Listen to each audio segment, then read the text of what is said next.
বিসমিল্লাহির রহমানির রহিম। পরম করুণাময় ও অসীম দয়ালু আল্লাহর নামে শুরু। ومن أحسن قولا ممن دعا إلى الله وعمل صالحا وقال إنني من المسلمين.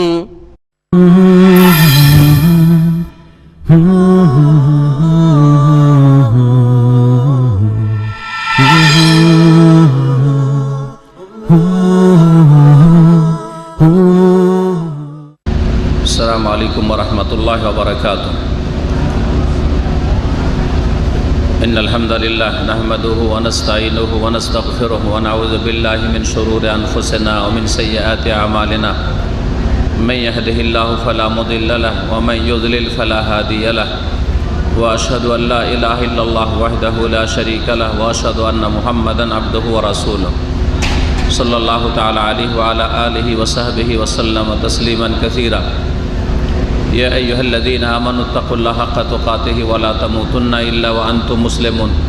يا أيها الناس اتقوا ربكم الذي خلقكم من نفس واحدة وخلق منها زوجها وبث منهما رجالا كثيرا ونساء واتقوا الله الذي تساءلون به والأرحم إن الله كان عليكم رقيبا. يا أيها الذين آمنوا اتقوا الله وقولوا قولا سديدا يصلح لكم أعمالكم ويغفر لكم ذنوبكم ومن يطع الله ورسوله فقد فاز فوزا عظيما. أما بعد فأعوذ بالله من الشيطان الرجيم. يا أيها الذين آمنوا اركعوا واسجدوا واعبدوا ربكم وافعلوا الخير لعلكم تفلحون. আল্লাহ পাক রব্বুল আলামিনের যাবতীয় প্রশংসা যে আল্লাহ পাক রব্বুল আলামিনের পক্ষ থেকে যাবতীয় নিয়ামত। আল্লাহ পাকের নিয়ামতের শেষ নাই, কিন্তু আমাদের শুকরিয়ার হচ্ছে বড় ত্রুটি। আল্লাহ পাক রব্বুল আলামিন অফরন্ত দিন দুনিয়ার নিয়ামত আল্লাহ পাক আমাদেরকে দান করেছেন, বলুন আলহামদুলিল্লাহ। কিন্তু আমরা অন্তর থেকেও ভালো করে শুকরিয়া আদায় করি না, আর কথায় কাজেও ভালো করে শুকরিয়া আদায় করি না। আর সবচেয়ে বড় শুকরিয়া আদায় করা হচ্ছে আল্লাহর প্রতি ঈমান নিয়ে আসা, রাসূলুল্লাহ সাল্লাল্লাহু আলাইহি ওয়াসাল্লামের প্রতি ঈমান নিয়ে আসা। রাসূলুল্লাহ সাল্লাল্লাহু আলাইহি ওয়াসাল্লাম আল্লাহর পক্ষ থেকে যা নিয়ে এসেছেন দিন স্বরূপ ওহী, তা সাদরে গ্রহণ করা, তার প্রতি আমল করা, তার বাস্তবায়ন করা, সে সম্পর্কে জ্ঞান অর্জন করা এবং সেই দিনের দিকে যা নবী কারীম সাল্লাল্লাহু আলাইহি ওয়াসাল্লাম থেকে প্রমাণিত মানুষকে আহ্বান জানানো, গুনার কাজ থেকে বেঁচে থাকা, আল্লাহর নিয়ামত খেয়ে গুনাহ করবেন না, আল্লাহর নিয়ামত পেয়ে নিয়ামত ভোগ করে গুনার কাজ পাপের কাজ করবেন না। আর আল্লাহ পাকের নিয়ামত ভোগ করছেন আর আল্লাহ পাকের আদেশ পালন করবেন না, ফরজ ওয়াজিব এমনটা করবেন না। কমপক্ষে আল্লাহ পাকের শুকরিয়া হচ্ছে আল্লাহর প্রতি ঈমানের সাথে সাথে আল্লাহ পাকের ফরজ ওয়াজিব আদেশগুলি পালন করা, মেনে চলা, আর হারাম নাজায়েজ অসন্তুষ্টির কথা কাজ থেকে বাঁচিয়ে রাখা, নিজেকে বেঁচে থাকা। যদি আল্লাহ পাকের অসন্তুষ্টির কাজ থেকে বেঁচে থাকেন আর আল্লাহ পাকের আদেশগুলি পালন করেন, আল্লাহর প্রতি ঈমানের সাথে সাথে আল্লাহর নিয়ামত ভোগ করে আল্লাহ পাকের বিরুদ্ধাচরণ না করেন, তাহলে কমপক্ষে শুকরিয়া আদায় করলেন আপনি। আল্লাহ পাক যেন আমাদেরকে যথাযথ শুকরিয়া আদায় করার তৌফিক দান করেন। আল্লাহুম্মা আইন্না আলা যিকরিকা ওয়া শুকরিকা ওয়া হুসনি ইবাদাতিকা। প্রিয় নবী মুহাম্মদ রাসূলুল্লাহ সাল্লাল্লাহু আলাইহি ওয়াসাল্লাম খুব বেশি বেশি এই দোয়াটি পড়তেন, আল্লাহুম্মা আইন্নি আলা যিকরিকা, এক বচন করে পড়লে, হে আল্লাহ আমাকে সাহায্য করো, আলা যিকরিকা, তোমাকে স্মরণ করার জন্য, ওয়া শুকরিকা, এবং তোমার শুকরিয়া আদায় করার জন্য, ওয়া হুসনি ইবাদাতিকা, এবং তোমার সুন্দর করে ইবাদত বন্দেগী করার জন্য। আল্লাহ পাক আমাদের যেন তৌফিক দান করেন। সালাত এবং সালাম প্রিয় নবী মুহাম্মদ রাসূলুল্লাহ সাল্লাল্লাহু আলাইহি ওয়াসাল্লামের ওপর যিনি যেমন ঘাটতি থেকে সতর্ক সাবধান করেছেন, যাকে তাফরিত বলা হয়, তেমনি বাড়তি থেকে যাকে ইফরাদ বলা হয় সতর্ক সাবধান করেছেন। দিন ইসলাম হচ্ছে মধ্যম পন্থা। দিন ইসলামের না বাড়াবাড়ি আছে, বাড়াবাড়ির কোনো অবকাশ আছে, সুযোগ আছে, বৈধতা আছে, আর না কোনো রকমের ত্রুটি ঘাটতির অবকাশ আছে। আল্লাহ পাকের ফরজ ওয়াজিবে ঘাটতি করার কোনো যেমন অবকাশ নেই, ছাড় নেই। হারাম নাজায়েজে লিপ্ত থাকবেন অথচ আপনি নিজেকে মুসলিম বলছেন, এর যেমন বৈধতা নেই, তেমনি আল্লাহ পাক রব্বুল আলামিন তার শেষ নবী মুহাম্মদ রাসূলুল্লাহ সাল্লাল্লাহু আলাইহি ওয়াসাল্লামের মাধ্যমে যেই দিনকে কমপ্লিট করে দিয়ে গেছেন, কামেল করে দিয়েছেন, পূর্ণতা দান করেছেন, সেই দিনে কিছু বাড়াবেন এর কোনো অবকাশ নেই। এই বাড়াইতে গিয়ে ধর্মের নামে 3টি পাপ শুরু হয়েছে। এই 3টি পাপের 2টি পাপ সম্পর্কে আলোচনা করেছে। শিরকের পাপ ধর্মের নামে বাড়াইতে গিয়ে শুরু হয়েছে। এক আল্লাহর জায়গায় বহু উপাস্যের ইবাদত বন্দেগী করা, এক আল্লাহর কাছে সব কিছু পাওয়া যায় এর জায়গায় গস কুতুব অলি আউলিয়া দিতে পারে, তাবিজ থেকেও রক্ষা হাসিল হতে পারে, বালা দিয়ে হতে পারে, ইত্যাদি ইত্যাদি, তাগা সুতা দিয়ে হইতে পারে। হ্যাঁ, জীবিত মৃত অসাধারণ ক্ষমতা রাখে আল্লাহ পাকের অলি আউলিয়া গস কুতুবরা। এই করে এক আল্লাহর জায়গায় বহু উপাস্য সাব্যস্ত করা হয়েছে। এটা হচ্ছে বাড়াবাড়ি, এফরাত। সবচেয়ে বড় বাড়াবাড়ি হচ্ছে আল্লাহর সাথে কোনো ক্ষেত্রে শরীক স্থাপন করা। দ্বিতীয় বাড়াবাড়ি হচ্ছে রাসূলুল্লাহ সাল্লাল্লাহু আলাইহি সাল্লামের অনুসরণে অন্য কাউকে ওইভাবে অনুসরণের ক্ষেত্রে শরীক করা। নবীকে অনুসরণ করেছেন, নবীকে মানছেন, নবীর সাথে আপনি আপনার এত বড় বড় বুজুর্গ সাব্যস্ত করেছেন, মানিয়েছেন, যাদেরকে নবীর মতো করে মানছেন। নবী যদিও বলেন না, মুখে তো নবী একটাই, কিন্তু কাজের বেলা মানার যখন বেলা আসছে, যখন কাউকে আদর্শ হিসাবে নেওয়ার কথা আসছে, কারো তরিকা নেওয়ার কথা আসছে, তখন নবীর তরিকা ছাড়া বহু তরিকা আপনি ধর্ম হিসাবে পালন করছেন। এটা হচ্ছে আর একটি বাড়াবাড়ি। এই 2 বাড়াবাড়ি থেকে 2টো আলোচনায় সতর্ক করেছি। তৃতীয় বাড়াবাড়ি হচ্ছে ধর্মের নামে জঙ্গিবাদ, খারেজি মনোভাব, সন্ত্রাসী মনোভাব। খুন করতে হবে। কাকে খুন করতে হবে? অমুসলিম কাফের মানেই খুন করতে হবে। শুধু তাই নয়, অমুসলিম কাফেরকে খুন করতে হবে এটাও তো শরীয়ত বলে না, যেটা তাদের বাড়াবাড়ি। তার সাথে সাথে মুসলিমদের মধ্যে ওই সব লোকেরা যারা বিভিন্ন গুনায় লিপ্ত রয়েছে, বিভিন্ন ফাসেকি কাজে লিপ্ত, হয়তো ফরজ ওয়াজিবে ঘাটতি করে, অথবা বিভিন্ন হারাম নাজায়েজ কাজে, সুদে ঘুষে, অথবা মানুষের তৈরি করা আইন দিয়ে বিচার করাই জড়িত, আর সে শাসক গোষ্ঠী হোক অথবা শাসকদের প্রতিনিধি, যারা আদালতের কর্মকর্তা হোক, সে জজ হোক আর উকিল অ্যাডভোকেট হোক, ব্যারিস্টার হোক, অথবা এরকম সরকারি চাকরিজীবী হোক, অথবা সরকার যেই সরকার মানবরচিত আইন দিয়ে দেশ পরিচালনা করছে তাদের সেনাবাহিনী হোক অথবা পুলিশ হোক, হ্যাঁ, তাদের প্রতিরক্ষা দফতর হোক, এই সবগুলিকে তারা মনে করে যে এরা কাফের হয়ে গেছে অথবা এরা মোনাফেক মুসলিম সমাজের, সুতরাং এদের রক্ত হালাল, এদেরও রক্ত হালাল মনে করে। আর এইটাকে একটা ধর্মের রং দিয়েছে। এটা ওই চোর ডাকাতদের খুন করার মতো নয় যে চোর চুরি করতে গেছে, তারপরে চুরি করতে ঢুকেছে ঘরে আর লাফিয়ে উঠে গেছে বাড়িওয়ালা, তখন খুন করে দেয় অনেক সময়। ডাকাত ডাকাতি করতে গেছে, আগে মারধর করলো, আগে খুন করলো, তারপরে লুটপাট করলো, ডাকাতি করলো। এই রকম যারা খুন করে, হ্যাঁ, এই রকমের যারা অন্যায় কাজ করে, তারা অন্যায়টাকে অন্যায় মনে করে। ডাকাত ওই ডাকাতি করাটাকে অন্যায় মনে করে, ডাকাত যে খুন করে এই খুন করাকে অন্যায় মনে করে, তারপরেও করে, কারণ শয়তানের খপ্পরে পুরোপুরি পড়ে গেছে। দুনিয়ার স্বার্থে সব কাজ করে থাকে, দুনিয়ার স্বার্থে করে থাকে। হ্যাঁ, চোর চুরি করতে গিয়ে যদি জুলুম অত্যাচার করে, ছিনতাই করতে গিয়ে যদি খুন করে, তাহলে দুনিয়ার স্বার্থে এগুলি করে থাকে। কিন্তু যারা ধর্মের নামে খুন করে তারা কারা? হ্যাঁ, কাফের অমুসলিম মানে রক্ত হালাল করে দিল, বাড়াবাড়ি, ধর্মের দোহাই দিয়ে খুন করা। অথবা মুসলিম শাসক মানে আজকাল মানুষ রচিত আইন দিয়ে বিচার করছে, অথবা হ্যাঁ অবশ্যই অপরাধ করছে, কিন্তু এই অপরাধে কি তাদের শাস্তি যে তাদের রক্ত হালাল? এটা যে প্রশ্ন।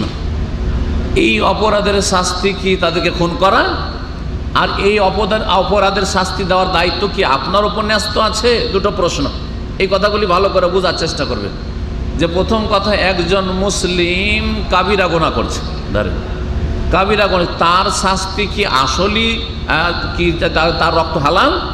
তাকে খুন করা এটা চিন্তার বিষয়। 2 নম্বর কথা, সে যদি ঈমান ভঙ্গ করে থাকে, মুরতাদ হয়ে গিয়ে থাকে, তাহলে এই হুকুমটা লাগাবার যোগ্যতা আপনার মধ্যে ওই রকম কি এই কোরআন সুন্নাহর গভীর জ্ঞান আছে যে আপনি ফতোয়াবাজি করছেন, এই অধিকারটা আপনার ফতোয়া দেওয়ার আছে? 3 নম্বর কথা, ফতোয়া দেওয়ার যদি অধিকারও থাকে, আপনি ধরেন ভালো আলেম একজন, অভিজ্ঞতা আছে ফতোয়া দেওয়ার, বা দেশের সিংহভাগ আলেমই ফতোয়া দিল, জনগণ নয়, এই মূর্খরা নাই যারা কিছু জানে না, যুবকরা, আর আবেগে শুধু ফতোয়া দেয়, অমুক কাফের, অমুক নেতা কাফের, আর দেশের পুলিশ কাফের, দেশের আদালতের কর্মকর্তা কাফের, জজ কাফের, এ ঢালার ফতোয়া, এসব মূর্খ সমাজ। কিন্তু আলেম সমাজ যদি ফতোয়া দেয়, ফতোয়া দেওয়ার পরেও ফতোয়া যদি কোরআন সুন্নাহ ভিত্তিক হয়, তারপরে কেউ তাদের দণ্ডবিধান কায়েম করার অধিকার আছে যে আলেম নিজেই খুন করার হুকুম দেবে, মুফতি সাহেব নিজেই খুন করার হুকুম দেবে, অথবা সমাজের কেউ একজন বিদ্রোহ ঘোষণা করে শাসক অথবা শাসকের প্রতিনিধিকে খুন করার হুকুম দেবে। এই ক্ষমতাটা শরীয়তে তাকে দিয়েছে। এই সব বিষয়গুলি চিন্তা করার বিষয় রয়েছে। এই রকম একটা মারাত্মক বিপজ্জনক গুমরাহির রাস্তা রয়েছে, ধর্মের দোহাই দিয়ে মানুষকে খুন করা, অথচ সেই মানুষকে খুন করা জায়েজ নয়, অথবা তার জন্য জায়েজ নয়। মানুষকে খুন করাই জায়েজ নয়, অথবা খুন করা জায়েজ হলো তার জন্য জায়েজ নয়। তার হাতে যদি শাসন ক্ষমতা আসতো তাহলেও হয়তো কেসাসের বদল কেসাস, খুনের বদল খুন, অথবা মুরতাদ হয়েছে সেজন্য তার শাস্তি সে দিত, সেটা আলাদা কথা। কিন্তু সে শাসকও নয় যে এই দণ্ডবিধান কায়েম করবে। সে একজন সাধারণ মানুষ, অথবা একজন মুফতি, অথবা একজন সমাজের আবেগী মুসলিম, ইত্যাদি ইত্যাদি। তো আর অধিকাংশ যারা এই গুমরাহিতে লিপ্ত, তাদের বয়স 15 থেকে শুরু করে 25-এর মধ্যে। যারা এই গুমরাহি শিকার, চরমপন্থী, যারা ইসলামের দোহাই দিয়ে মানুষকে খুন করার ফতোয়াবাজি করে, তাদের বয়স 15 থেকে শুরু করে 25। এটা নবী করিম সাল্লাল্লাহু আলাইহি সাল্লাম 1400 বছর আগে ভবিষ্যৎবাণী করেছেন যে চরমপন্থীরা হবে হোদাসাউল আসনান। ওদের অনেকগুলি লক্ষণ আছে, তার মধ্যে একটি হচ্ছে যে বয়স হবে অল্প, অল্প বয়সের লোকেরা আবেগে বেশি কাজ করে, ধীর স্থিরতার সাথে সুস্থ মস্তিষ্কে যে একটা সিদ্ধান্ত দেবে, এইরকম কোনো সিদ্ধান্ত তাদের থাকে না। তো বলছিলাম যে এই বাড়াবাড়িটা সম্পর্কে আজকে আলোচনা করব। এক বাড়াবাড়ি একদিকে গুমরাহি, আর আরেক দিকে গুমরাহি হচ্ছে যে আল্লাহ পাক রব্বুল আলামিনের ফরজে ঘাটতি করে দেওয়া, হারাম না যায় যে ডুবে থাকা। এই 2 গুমরাহিতে অধিকাংশ মুসলিমরা আজকে ডুবে আছে। এই 2 সমস্যা থেকে মুক্ত করা আমাদের জন্য অত্যন্ত জরুরি। আমাদের নিজের ব্যক্তিকে, পরিবারকে, নিজের ছেলে মেয়েকে, নিজের সমাজকে, নিজের দেশকে, সারা বিশ্বের মুসলিমকে। মুসলিম জাতি 2 গুমরাহির গর্তে ডুবে আছে, গর্তে পড়ে আছে। আর দিন ইসলাম হচ্ছে 2 গর্তের মাঝখানে রাজপথ। দিন ইসলাম ওকাযালিকা জাআলাকুম উম্মাতান ওয়াসাত, আল্লাহ সূরা বাকারা বলেছে তোমাদেরকে মধ্যমপন্থী উম্মত করেছি। তো মধ্যম রাস্তা মাঝখানে থাকে। দুনিয়ার রাস্তাগুলো দেখছেন মাঝখানে রাজপথ, মাশাআল্লাহ, বিশ্ব সড়ক চলে যাচ্ছে, জাতীয় সড়ক বা বিশ্ব সড়ক। আর 2 দিকে গর্ত। এই 2 দিকে 2টো গর্ত আছে ইসলামের 2 দিকে। ইসলামের রাজপথ হচ্ছে মধ্যম পন্থা। আল্লাহ পাক রব্বুল আলামিন যাকে কাফের বলেননি, তার রাসূল সাল্লাল্লাহু আলাইহি ওয়াসাল্লাম যাকে কাফের বলেননি, আপনার আমার তাকে কাফের মুশরিক বলার কোনো অধিকার নেই, 1 নম্বর কথা। আর আল্লাহ এবং তার রাসূল সাল্লাল্লাহু আলাইহি ওয়াসাল্লাম যাকে কাফের মুশরিক বলেননি, তার রক্ত হালাল ফতোয়া দেওয়ার কোনো বড় থেকে বড় আলেম শুধু নয়, ইমামকেও অধিকার নেই। বড় ইমাম মানে কোরআন হাদিসের ইমাম, মসজিদের ইমাম নয়। কোরআন এবং হাদিসের ইমাম, ইমাম আবু হানিফা, শাফি, মালিক, আহমদ, ইমাম বুখারী, মুসলিম, এইরকম ইমাম, ইমাম ইবনে বাজ, ইবনে উসাইমিন, এইরকম বড় বড় ইমাম যারা এই উম্মতের বড় বড় ওলামায়ে কেরাম, তাদেরও কারো অধিকার নেই। যদি আল্লাহ কারো রক্তকে হালাল না করেন, তার রাসূল যদি হালাল না করে সাল্লাল্লাহু আলাইহি সাল্লাম, তাহলে কারো অধিকার নেই যে আবেগে আমি আমার সাথে আপনার শত্রুতা আছে সেটা আপনার রক্তকে হালাল বলে দেবো। হ্যাঁ, আপনার সাথে আমার দ্বিমত আছে সেজন্য আপনি আমার রক্তকে হালাল করে দিবেন। এই অধিকার কাউকে দেওয়া হয়নি। এটা হক একমাত্র আল্লাহ এবং তার রাসূলের। মুসলিম না কাফের এই হুকুম লাগানোর অধিকার একমাত্র কার? আল্লাহ এবং তার রাসূল। আপনি মুসলিম আল্লাহর সামনে আত্মসমর্পণকারী কিনা, নাকি আপনি কাফের, অস্বীকারী, অমান্যকারী, এই হুকুমটা লাগাবেন কে? অধিকার কার? একমাত্র আল্লাহর। এবং আল্লাহ পাক এই ক্ষমতা দিয়েছেন নবী মুহাম্মদ রাসূলুল্লাহ সাল্লাল্লাহু আলাইহি ওয়াসাল্লাম, কারণ তার কাছে ওহী আসছে, তার মাধ্যমে আমরা জানতে পারবো। আল্লাহ এবং রসুল ছাড়া কেউ কাউকে কাফের মুসলিম বলে আখ্যায়িত করতে পারেন না। একজনকে ইসলামে ঢুকাইলাম, আরেকজনকে বের করে দিলাম, এই অধিকার নেই। যখন অধিকার নেই কাউকে কাফের মুশরিক বলার বিনা দলিলে, বিনা স্পষ্ট দলিলে, তাহলে কারো রক্ত হালাল করারও কারো অধিকার নেই। যে আবেগে আমার সাথে মতের ভিন্নতা আছে, শত্রুতা আছে, অথবা তার মধ্যে কিছু পাপ দেখে সে সুদখোর, ঘুষখোর, অথবা মানব রচিত আইন দিয়ে বিচার করে, হ্যাঁ, ইত্যাদি ইত্যাদি, তারা এইসব তাগুত সরকারের চাকরি করে, সেই জন্য কাফের বলে ফতোয়া দেবেন। আল্লাহ যদি কাফের না বলেন, তার রাসূল সাল্লাল্লাহু আলাইহি ওয়াসাল্লাম যদি কাফের না বলেন, তাহলে আপনার বলার অধিকার নেই, ওইরকম রক্ত হালাল করার অধিকার নেই। তারপরে অনেক সময় কারো রক্ত হয়তো হালাল, তারপর এর বাস্তবায়ন করা যাবে কি না এটাও আপনাকে চিন্তা করতে হবে। এটা তো কেউ চিন্তা করেন না। রক্ত একজনের হালাল, আল্লাহ হালাল করেছেন, কিন্তু বাস্তবায়ন করা যাবে কি না, আমি কি বাস্তবায়ন করতে পারবো, এটা কি কোনদিন চিন্তা করেছেন? চোরের হাত কাটা কি জায়েজ না ফরজ? ফরজ কি না? কিন্তু একটা চোর যদি এখন ধরে নিয়ে আসেন, আপনাদের কার অধিকার আছে হাত কাটার? আছে? আমার আছে। হ্যাঁ, যে আমি একজন শেখ, সেজন্য চোরের হাত কেটে দিব, বা বলবো যে আপনাদের হুকুম দেবো, অর্ডার দেবো যে কেটে দেন, জায়েজ? এটা কে করবে? এই কাজটার জন্য খলিফা লাগবে, খলিফাতুল মুসলিমিন। হ্যাঁ, মুসলিম শাসক লাগবে, মুসলিম শাসক। বড় হিকমত রয়েছে এতে। আপনারা যদি হাত কেটে দেন, একজনের হাত কাটবেন, ওই যার হাত কাটে তার বংশধর আপনার 10 জনের 50 জন কেটে দিতে পারে কিনা, বিশৃঙ্খলা সৃষ্টি হবে কিনা? কিন্তু সরকার যখন কাটবে, খলিফা যখন হুকুম দেবে, তখন এই ক্ষমতা চলবে না। হ্যাঁ, জি হ্যাঁ। একজন খুনিকে যদি আপনারা ধরে নিয়ে আসেন, বা একজন জেনাকারীকে যদি ধরে নিয়ে আসেন, বিবাহিত জেনাকারী ধরে নিয়ে আসেন, আর একবার চাক্ষুষ 4 জন দেখেছেন, এখানে নিয়ে আসা হইল, রজম করা জায়েজ? আপনাদের জন্য জায়েজ না আমার জন্য জায়েজ? কারোর জন্য জায়েজ? কি করতে হবে? সরকারের হাতে তুলে দিতে হবে। সরকারের উপর ফরজ, সরকার সংসার করুক, তাই না?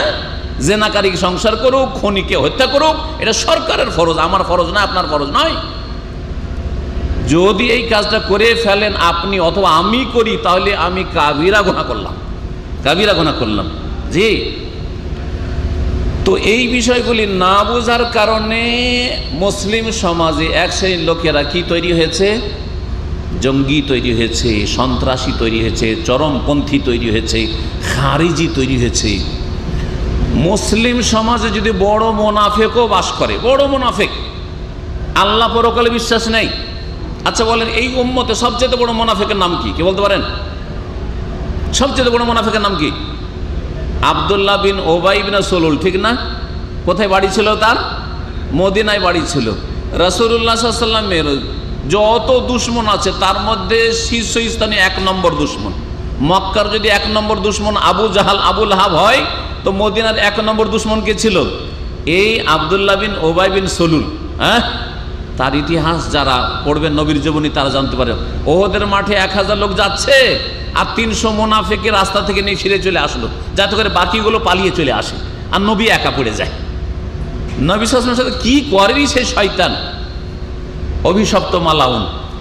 কিন্তু তাকে খুন করার ব্যাপারে একজন সাহাবী না, বেশ কিছু সাহাবী, কখন ওমর রাদিয়াল্লাহু তাআলা, কখন খালিদ বিন ওয়ালিদ ধরেন, এমন কি আব্দুল্লাহ বিন ওবাই মুনাফিক, এবং মুনাফিকদের যে নেতা এই উম্মতের সবচেয়ে বড় মুনাফিক, আকীদার মুনাফিক, আল্লাহ পরকালে কিছুতেই বিশ্বাস ছিল না তার, নবীর এবং ইসলামের ক্ষতি সাধনের জন্য ইসলাম গ্রহণ করেছিল।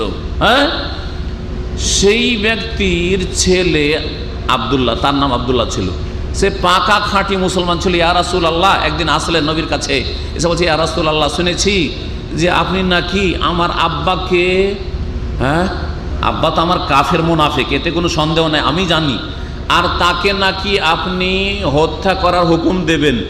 যদি কথাটা সত্য হয় তাহলে আমাকে বলিয়েন, অন্য কেউ যেন হত্যা না করে। আমি আমার আব্বাকে হত্যা করব, হুকুমটা আমাকে দিবেন। কারণ অন্য লোক যদি হত্যা করে তাহলে তার ওপর আমার আব্বার আত্মীয়তার কারণে, বাপ বেটার সম্পর্কের কারণে ওর ওপর একটা আক্রোশ থেকে যেতে পারে। হ্যাঁ, মনে একটা তার ওপর শত্রুতা বা বিদ্বেষ থেকে যেতে পারে। আমি নিজেই আল্লাহর দুশ্মনকে, রসুলের দুশ্মনকে, আমার বাপকে হত্যা করব, যাতে কার ওপর কোনো রকম আক্রোশ না থাকে। অনুমতি দিয়েছিলেন? অনুমতি দিয়েছেন? দেননি? কোনো কি ইখতিলাফ আছে যে সবচেয়ে বড় মুনাফিক এই উম্মতের ইবনে উবাই মুনাফিক? কোনো দ্বিমত নেই। যতই বড় মুনাফিক আজকালকার বের করেন দুনিয়াতে, আপনি মুসলিম সমাজে ডালারে ফতোয়া দেয় এক শ্রেণীর লোকদের, এরা মুনাফিক, কাফের মুনাফিক। মুনাফিকও যদি হয় তারপরেও তাকে খুন করা জায়েজ। তারপর এই চরমপন্থীদের আর একটা খুন করার তরিকা হচ্ছে আত্মঘাতী হামলা, লুকিয়ে হামলা করা। হ্যাঁ, আকস্মিকভাবে হঠাৎ করে হামলা করে দেওয়া।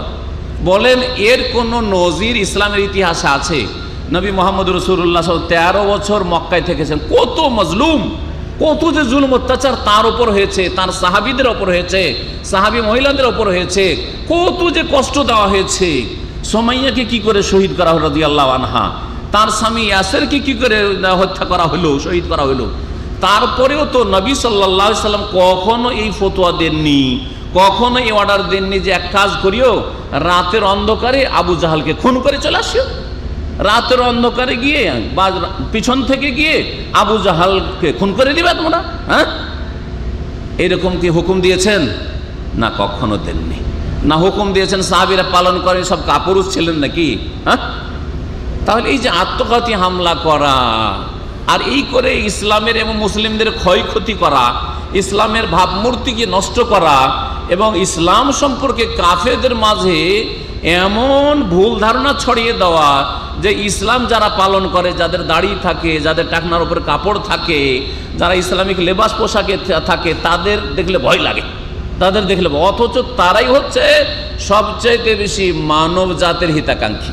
ভালো করে শুনে রাখবেন, যত যে ভালো মুসলিম তত বেশি সারা বিশ্বের মুসলিম অমুসলিম সকলের জন্য হিতাকাঙ্ক্ষী। যত খাঁটি মুসলিম তত বেশি হিতাকাঙ্ক্ষী, দরদি, তাদের দুনিয়ারও কল্যাণ চাই, তাদের আখিরাতেরও কল্যাণ চাই, তাদের মৃত্যুর পরে কবরের জীবনে কল্যাণ চাই। কাফের মুসলিম আর মুনাফিক পাপিষ্ঠদের, সারা বিশ্বের মুসলিম অমুসলিম সকলের কল্যাণ চাই। কারণ আল্লাহ বলেছেন কুনতুম খায়রা উম্মাহ, তোমরা হচ্ছে শ্রেষ্ঠ উম্মত। সূরা আলে ইমরান আল্লাহ বলছেন তোমরা হচ্ছে শ্রেষ্ঠ উম্মত। কেন শ্রেষ্ঠ উম্মত? এই সম্বোধন আমাদেরকে কিনা, আর আমাদের মধ্যে যারা সবচেয়ে ভালো, সবচেয়ে শ্রেষ্ঠ উম্মত, ঠিক কিনা? এই জন্য সাহাবীরা সবচেয়ে শ্রেষ্ঠ উম্মত, সাহাবীরা রাসূলুল্লাহ সাল্লাল্লাহু আলাইহি ওয়াসাল্লামের সাথে সবচেয়ে শ্রেষ্ঠ উম্মত। কুনতুম খায়রা উম্মাহ, তোমরা সবচেয়ে শ্রেষ্ঠ উম্মত। কেন? উখরিজাত লিন-নাস, তোমাদেরকে মানুষের কল্যাণের জন্য পৃথিবীতে নিয়ে আসা হয়েছে। চিন্তা করেন, শ্রেষ্ঠ উম্মতের গুণ হচ্ছে উখরিজাত লিন-নাস, মানুষের কি জন্য নিয়ে আসা হয়েছে? কল্যাণের জন্য আনা হয়েছে। মানুষ খুন করার জন্য আনা হয়েছে? হ্যাঁ, মানুষ খুন করার জন্য আনা হয়নি। বুঝা গেছে তো? উখরিজাত লিন-নাস, মানুষের সবচেয়ে বেশি কল্যাণকামী হচ্ছে ধার্মিক মুসলিমরা। কারণ ধার্মিক মুসলিম 1 ইঞ্চি পা বাড়াবে না অন্যায় ভাবে, যে আল্লাহকে ভয় করে, পরকালে চিন্তা। জি হ্যাঁ, অনেক হয়তো যারা গুনাহগার মুসলমান আছে, অমুসলিমদের টাকা পয়সা বেইমানি করে নিয়েছে, মুসলিম ভাইয়ের টাকা পয়সা, নিজের বাপ মায়ের পেটের ভাইয়ের বেইমানি করে নিচ্ছে, জমি জায়গায় বেইমানি করে নিচ্ছে, তাই না? বাপ বেটাতে বেইমানি করে নিচ্ছে। হ্যাঁ, কিন্তু যেই ব্যক্তি আল্লাহ ভীরু সত্যিকার এই উম্মতের ভালো মুসলিম হবে, সে মুসলিম অমুসলিম সকলের জন্য সবচাইতে বেশি দরদি, হিতাকাঙ্ক্ষী। এটা কোরআন প্রমাণ করে। এবং কোরআনে কারীমে আল্লাহ পাক স্পষ্ট ভাষায় বলেছে তোমরা ভালো কাজ করো। এত ব্যাপক কথা কোরআনে কারীমের। সূরা হজের একটি আয়াত আল্লাহ পাক ইরশাদ করছেন, ইয়া আইয়ুহান নাস, হে মানব সকল, উবুদু রাব্বাকুম, আল্লাহ পাক রব্বুল আলামিন বলছেন ইয়া আইয়ুহান নাস, ইয়া আইয়ুহাল্লাযীনা আমানু, হে মুমিন সকল, ইরকাউ, তোমরা রুকু করো, ওয়াসজুদু, সিজদা করো, ওয়াবুদু রাব্বাকুম, এবং তোমাদের প্রতিপালকের ইবাদত করো, ওয়াফআলুল খায়রা, এবং তোমরা ভালো কাজগুলি করো। যত ভালো কাজ করো, যত ভালো কাজ আছে করো। বোঝা গেছে? ভালো কাজ আল্লাহ পাক করতে বলেছেন। তাহলে এর দ্বারা বোঝা যায় যে ধার্মিক মুসলিম কখনো খুনি হয় না, কখনো চরমপন্থী হয় না, কখনো সন্ত্রাসী হয় না। জি হ্যাঁ, সন্ত্রাসী কাফের হইতে পারে, সন্ত্রাসী ইহুদি হইতে পারে, সন্ত্রাসী আল্লাহর দুশমন হইতে পারে, সন্ত্রাসী জঙ্গি আর বাড়াবাড়িকারী, জুলম অত্যাচারকারী, নারীদের ইজ্জত নষ্ট করবে, শিশুদের হক নষ্ট করবে, মানবাধিকার লঙ্ঘন করবে, এটা আল্লাহদ্রোহী কাফের অমুসলিম হইতে পারে অথবা মুনাফিক হইতে পারে, কখনো মুসলিম ধার্মিক হইতে পারে না। সম্মানিত ভাতৃমণ্ডলী, বলছিলাম যে ইসলামের নামে বাড়াবাড়ি করতে গিয়ে এক শ্রেণীর লোকেরা এমন গোমরাহ হয়েছে যে বাহ্যিক তো তারা মনে হবে যে ধার্মিক হয়েছে, কারণ হয়তো অনেক সময় দেখা যাচ্ছে দাড়ি আছে, এটাকে আমাদের দেশে ধার্মিকতা মনে করা হয়। অবশ্যই একটা ধার্মিকতার অংশ, কিন্তু শুধু এটাই ধার্মিকতা নয়, আর এটা ছাড়াও নয়। জি, এর সাথে আগে আপনার সঠিক ইসলামটাকে বুঝতে হবে। জি, ইসলাম যে মধ্যম পন্থা, এটাকে বুঝতে হবে। এই চরমপন্থীরা মানুষকে খুন করে অন্যায়ভাবে, কারণ তাদের অধিকার নেই খুন করার। যদি দণ্ডবিধান কায়েম করতে হয়, যেমন বললাম, তাহলে কে করবে? শাসক করবে, খলিফা করবে। কোনো দল করবে না, কোনো সংগঠন করবে না, কোনো মুফতি হুকুম দেবে না, কোনো সাধারণ ব্যক্তি করবে না, বা কোনো একটা নেতা, এলাকার নেতা হুকুম দিয়ে দিল, আর গ্রাম্য বিচার আর সালিসের নামে মারধর আর জুলম অত্যাচার করে। এগুলো জুলম বাড়াবাড়ি, এগুলো চরমপন্থা। আমাদের দেশে যেগুলো সামাজিক বিচার হচ্ছে, আর মহিলাদেরকে ধরে পিটাচ্ছে, আজকাল প্রচার মাধ্যমে দেখা যাচ্ছে, তারপর শিশুকে পিটাচ্ছে, অথবা গণপিটুনি, চোরকে গণপিটুনিতে মেরে ফেলে দিচ্ছে, অথবা পকেট মারকে মানে গণধোলাই দিচ্ছে। এগুলিও বাড়াবাড়ি, চরমপন্থা, যেগুলি ইসলাম সমর্থন করে না। ইসলাম হচ্ছে মধ্যম পন্থা। ধর্মের নামে এই এক গুমরাহি আছে, যেই গুমরাহি থেকে সতর্ক সাবধান হতে হবে। আজকাল প্রচার মাধ্যমগুলি সারা পৃথিবীতে যত ভ্রান্ত মতবাদ আছে সবগুলিকে হাতের মুঠে এনে রেখে দিয়েছে, যার ফলে কোথায় পৃথিবীর পয়দা হচ্ছে, ধরেন বাংলাদেশে না হয় দু একটা পয়দা হয়েছে, বাংলা ভাই আর আব্দুর রহমান এই দল পয়দা হয়েছে, হ্যাঁ, কিন্তু অন্য অন্য দেশে যেসব চরমপন্থীগুলো পয়দা হয়েছে, ঘরে ঘরে আপনার ফেসবুক আর ইন্টারনেট দিয়ে ঢুকে যাচ্ছে, আর ইউটিউব দিয়ে ঢুকে যাচ্ছে। হ্যাঁ, এইরকমই বর্তমান যুগে ধরেন আল কায়দা পয়দা করেছে। এগুলো কি? ISIS, যেটাকে দায়েশ আরবিতে বলা হচ্ছে, ISIS, Islamic state of Iraq and Syria. এটা হচ্ছে সংখ্যা, শর্ট ফর্ম ISIS। আর ইসলাম, তাদের নাম হচ্ছে Islamic state of Iraq and Syria. Syria এবং ইরাকের ইসলামিক স্টেট। কোনো ইসলামিক স্টেট নেই। এদেরকে তৈরি করলো কে? ভালো করে ঠান্ডা মেজাজে বোঝার চেষ্টা করবেন। আর এরা করছেটা কি? এরা কি ইসলামের প্রতিনিধি? ইসলামের কথা পেশ করছে? এদেরকে তৈরি করেছে বাইরের কুফরি শক্তি আর ভিতরের কুফরি শক্তি। ভালো করে শুনে রাখেন, বাইরের কুফরি শক্তি আর ভিতরের মোনাফেক শক্তি, এই দুটো শক্তিতে তৈরি করেছে। আমাদের মুসলিম উম্মাহ 73 ফিরকার একটা বড় ফিরকা আছে, যারা শিরক কুফরিতে ডুবে আছে, রসুলের বংশের দোহাই দিয়ে, আলে বাইতের দোহাই দিয়ে, হ্যাঁ, আর আলী ফাতেমা আর হাসান হোসেনের দোহাই দিয়ে হাইয়া হোসেন হাউসেন করে। এরা এক মুনাফিক গোষ্ঠী যারা তৈরি করেছে। আর আরেকটা দল হচ্ছে বাইরের কুফরি শক্তি, ইহুদি শক্তি, খ্রিস্টান শক্তি, তারা তৈরি করেছে। তৈরি করে তাদের যে বড় নেতাগুলি, সেগুলি তাদেরই ঘরের, ইহুদি অথবা খ্রিস্টান। আর এরা ইসলামের দোহাই দিয়ে, ইসলামের পোশাক পরে মুসলিম যুবকদেরকে শিকার করছে, বসে বসে মুসলিম যুবকদেরকে শিকার করছে। কি দিয়ে? এর পিছনে একটা কারণ আছে। হে মুসলিম, তোদের উপর খুব জুলুম অত্যাচার হচ্ছে, ইরাকে জুলুম হচ্ছে, সিরিয়াতে জুলুম হচ্ছে, তমুক যে আফগানিস্তানে জুলুম হচ্ছে, অমুক জায়গায় জুলুম হচ্ছে, তমুক জায়গায় জুলুম হচ্ছে, বার্মাতে জুলুম হচ্ছে। এইসব দোহাই দিয়ে তারা মুসলিম দেশের যুবকগুলিকে কালেকশন করছে। যখন তাদের কাছে এই যুবকগুলি চলে যায়, তখন তাদের পাসপোর্টটা নিয়ে জ্বালিয়ে দেয় বা ছেড়ে ফেলে দেয়, পাসপোর্ট জব্দ করে নেয়, যাতে করে আর পালাতে না পারে। তারপরে যদি তাদের মুখোশ খুলে যায়, জানতে পারে হাত পা বাঁধা, জিম্মি হয়ে গেছে, কারণ পাসপোর্ট নেই, পাসপোর্ট দিয়ে গেছে তাদের হাতে।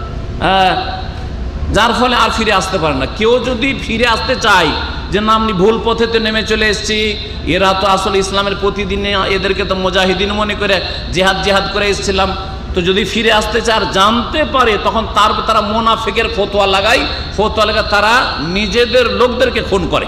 এর ভিতরে খবর বলছি, তারা তাদের লোককে খুন করে। তাদের ফতোয়া হলো যে মুনাফিক, যে বেরিয়ে যাচ্ছে পালিয়ে যেতে চাইছে আমাদের কাছে এসে সে হচ্ছে মুনাফিক, আর মুনাফিকের রক্ত তাদের কাছে হালাল। এই ফতোয়া দিয়ে তারা নিজেদের লোকদেরকে খুন করে। এর ইতিহাস বাংলাদেশে হয়েছে। বাংলাদেশে যারা ওই বাংলা ভাইয়ের আব্দুর রহমান হয়েছিল তাদের ইতিহাস, অনেকে তাদের মধ্যে তওবা করে ফিরে আসার চেষ্টা করেছে। তওবা করে ফিরে এসছে যখন তাদের খবরগুলি আছে, ফিরে যখন এসে তাদেরকে তারাই খুন করেছে। এই বাংলা ভাইয়ের আব্দুর রহমানের দলে খুন করেছে। এইরকমই আইএসের লোকেরা করে, এইরকমই আল কায়দার লোকেরা করে। এদের পিছনে শক্তি কুফরি শক্তি, ইহুদি শক্তি, বাইরের একটা দুশ্মন, আর ভিতরের মুনাফিক শক্তি, দুই শক্তি কাজ করছে। আহলে সুন্নাত ওয়াল জামাত সুন্নি মুসলিমদেরকে বদনাম করার জন্য যে ইসলাম মানে হচ্ছে কি সন্ত্রাস, ইসলাম মানে হচ্ছে সন্ত্রাস, আর সুন্নি আলেম ওলামা মানে সন্ত্রাসের শিক্ষা দিচ্ছে। কোরআন এবং হাদিস, কোরআন সন্ত্রাসের শিক্ষা দিচ্ছে, কোরআন জঙ্গিবাদের শিক্ষা দিচ্ছে, রসুলের হাদিস রসুলের জীবনী বদর ওহদ জঙ্গিবাদের শিক্ষা দিচ্ছে। বলেন বদর ওহদ জঙ্গিবাদের শিক্ষা দিচ্ছে না বদর ওহদ প্রতিশোধের শিক্ষা দিচ্ছে? কত ধৈর্য ধরেছেন রাসূলুল্লাহ সাল্লাল্লাহু আলাইহি সাল্লাম। তারপরে রাসূলুল্লাহ সাল্লাল্লাহু আলাইহি সাল্লাম যদি রক্তের পিপাসু হইতেন, মক্কা যখন বিজয় করলেন এইরকম রমজান মাসের দিনগুলি ছিল অষ্টম হিজরিতে।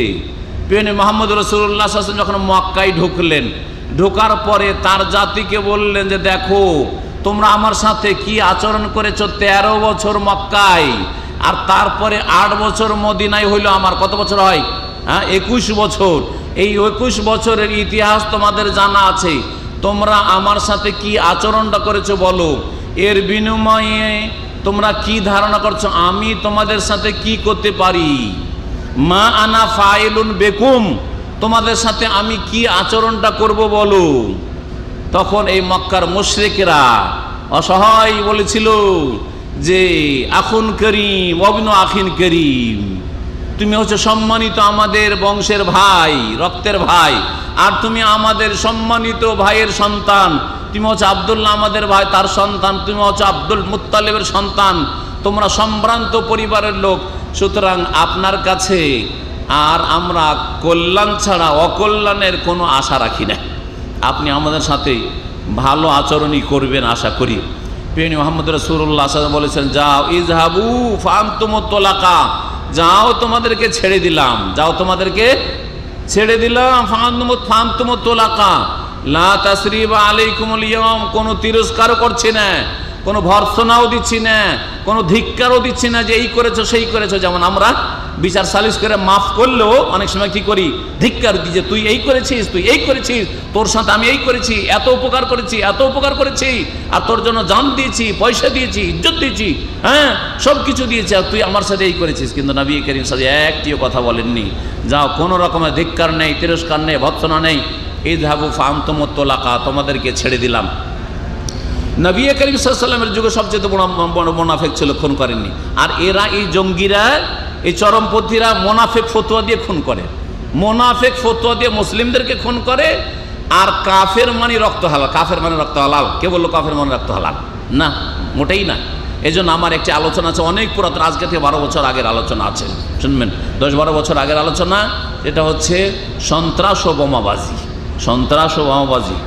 ইসলাম এই শিক্ষা দেয় না, এই ইসলামকে বদনাম করার জন্য। যেমন একটা ভিডিওতে আপনারা দেখেছেন যে একজন পাইলটকে ধরেছে, ধরার পরে আইএসেরা, আর ধরার পরে পাইলটটাকে আগুন লাগিয়ে জ্বালিয়ে দিল। ইসলাম বলছে, ইসলাম সমর্থন করে, বরং ইসলাম কঠোরভাবে নিষেধ করেছে, কঠোরভাবে। যদি কাউকে খুনও করতে হয়, খুন করবে প্রথম কথা খলিফা, শাসক, এবং শাসকের প্রতিনিধি যদি কেউ থাকে তাহলে, এমনি কেউ না। আর তারপরে এই খুনের বাস্তবায়ন করার ক্ষেত্রে শাসকও আগুন দিয়ে পুড়াইতে পারবে না, আগুন দিয়ে জ্বালাতে পারবে না। প্রিয় মুহাম্মদ রাসূলুল্লাহ সাল্লাল্লাহু আলাইহি ওয়াসাল্লাম বলছেন লা তুআযযিবু বিআযাবিল্লাহ, আল্লাহর আযাব দিয়ে তোমরা আযাব দিতে পারো না, আল্লাহর শাস্তি দিয়ে তোমরা শাস্তি দিতে পারো না। ইন্নাহু লা ইউআযযিবু বিন-নার ইল্লা রাব্বুন নার। আরেকটি হাদিস আছে যে আগুন দিয়ে একমাত্র শাস্তি দেবেন আগুনের মালিক। কে? আগুনের মালিক কে? আগুনের সৃষ্টিকর্তা আল্লাহ রাব্বুল আলামিন। আগুন দিয়ে শাস্তি দেওয়ার অধিকার একমাত্র আগুনের সৃষ্টিকর্তা রাব্বুল আলামিনের, কোনো মানুষের নেই। তাহলে এই আগুন দিয়ে জ্বালিয়ে দিয়ে ইসলামকে বদনাম করতে চাইলো না, যে দেখো দেখো দেখো এরা কত নিষ্ঠুর, এরা কত পাষণ্ড। আর এই ইসলাম কি শিক্ষা দেয়? যে মানুষকে আগুন দিয়ে জ্বালিয়ে দিচ্ছে। আগুন দিয়ে জ্বালিয়েছে ইহুদি শক্তি, আগুন দিয়ে জ্বালিয়েছে কাফের শক্তি, মুসলিম শক্তি কোনোদিন এই কাজ করতে পারেন না। এরা হয় মুনাফিক, মুনাফিকদের এজেন্ট, আর না হলে এরা কাফের ইহুদি নাসারাদের এজেন্ট। এরা মুসলিমদের প্রতিনিধি নয়, যারা চরমপন্থী বা যারা জঙ্গি সন্ত্রাসী, তাদের কথা ভালো করে বুঝে রাখেন। মুসলিমকেও খুন করা ইসলামের নেই, ইসলাম আর অমুসলিমকেও খুন করা নেই। একমাত্র ওই অমুসলিম কাফের যে আপনাকে খুন করার জন্য প্রস্তুত, হ্যাঁ, তখন না, তখন আপনাকে প্রতিহত করতে হবে, তখন আপনাকে প্রতিহত করতে হবে। বাকি অমুসলিম মানে খুন করা ইসলামে এর কোনো অবকাশ নেই। সহিহ বুখারীতে অমুসলিমদের রক্ত সম্পর্কে শোনাই, প্রিয় নবী মুহাম্মদ রাসূলুল্লাহ বলছেন, মান কাতালা মুআহাদান লাম ইয়ারাহ রায়াহাতাল জান্নাহ। কেউ যদি এমন কোনো অমুসলিমকে হত্যা করে যার সাথে আমাদের চুক্তি আছে, আহাদ চুক্তি আছে, কি চুক্তি? যে তুমি আমাকে মারবে না, তোমাকে আমি মারবো না, তোমরা আমাদেরকে মারবে না, আমরা তোমাদেরকে মারবো না। এইরকম যদি চুক্তি থাকে কোনো জাতির সাথে, আর এই চুক্তি এক দেশের আর এক দেশের সাথে আছে, অথবা আপনার দেশে যারা অমুসলিম বাস করে তাদের সাথে আছে, যে দেশে আমরা মিলেমিশে বসবাস করব, অথবা যারা ভিসা নিয়ে মুসলিম দেশে কাজ করার জন্য এসে তাদের সাথে এই চুক্তি আছে যে তোরা কাজের জন্য 2 বছর 5 বছরের কন্ট্রাক্ট, আর কাজ করে যা তোদের নিরাপত্তা দেওয়া হবে। তাহলে এই চুক্তিতে যখন আমরা আবদ্ধ অন্যের সাথে, ওদেরকে কেউ যদি খুন করে, তাহলে প্রিয় নবী সাল্লাল্লাহু আলাইহি ওয়াসাল্লাম বলছেন, লাম ইয়ারাহ রায়াহাতাল জান্নাহ, জান্নাতের সুগন্ধি পর্যন্ত পাবে না। আর মুসলিমকে খুন করলে 5টি শাস্তি আছে, আল্লাহ কোরআনে বলেছেন। কোরআনে কেন আল্লাহ পাক ইরশাদ, ওমান ইয়াকতুল মুমিনা মুতাআব্বিদান ফাজাযাহু জাহান্নাম, আর জাহান্নাম খালিদান ফিহা, চিরকাল বা দীর্ঘকাল থাকবে।